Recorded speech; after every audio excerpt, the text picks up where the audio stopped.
Kakashi হাতাকে, যার হাসির পেছনে লুকিয়ে আছে হারিয়ে ফেলা এক পৃথিবী। সবাই তার মুখ দেখার কৌতূহল নিয়ে মেতে থাকতো, কিন্তু কেউ কখনো জানতে চায়নি কেন সে মুখ ঢেকে রাখে।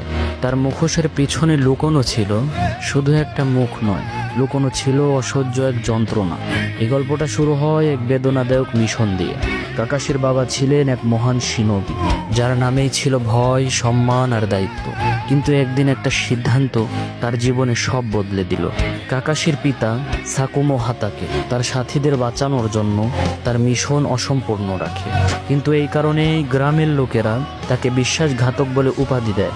কিন্তু ধৈর্যের সীমা তো তখন ভেঙে যায় যখন সে দেখে সে যাদের রক্ষা করেছিল তারাই কাপুরুষের মতো মুখ ফিরিয়ে নিয়েছে।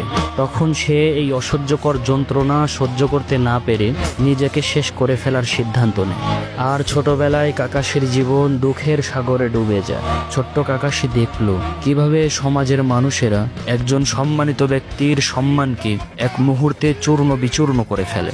সে শিখেছিল বাঁচতে হলে অনুভূতিগুলোকে মেরে ফেলতে হয়, এবং সে সেই দিন নিজেকেই ভেতর থেকে মেরে ফেলে। বন্ধু অবিটো তাকে শিখিয়ে গিয়েছিল বন্ধুদের ফেলে যাওয়া শিনবি নয়, সে একজন নিকৃষ্ট ব্যক্তি। আর সেই কথা বুকে নিয়েই সে বাঁচে প্রতিদিন। শুধু এই ব্যথাতেই সীমাবদ্ধ ছিল না তার জীবন, তার ভালোবাসার মানুষ তারই হাতে নিহত হয়। আর ঠিক সেই মুহূর্তেই কাকাশির আত্মা চিরদিনের জন্য নিঃশব্দ হয়ে যায়। সে হেসেছে যাতে অন্যরা তার কান্না শুনতে না পায়। সে বই পড়েছে যাতে তার ভাঙা হৃদয়টা কেউ না দেখে। তার শারিঙ্গান দিয়ে সে হাজারটা জাদু শিখেছে, কিন্তু সে নিজের যন্ত্রণা ভুলে যাওয়ার জাদু কোনোদিন শিখতে পারেনি।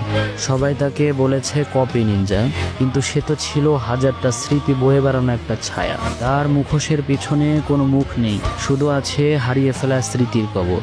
শেষমেশ সে হোকাগে হয়েছে, কিন্তু সে নিজে জানে সে এমন এক ছায়া যে তার আলো কখনো খুঁজে পায়নি।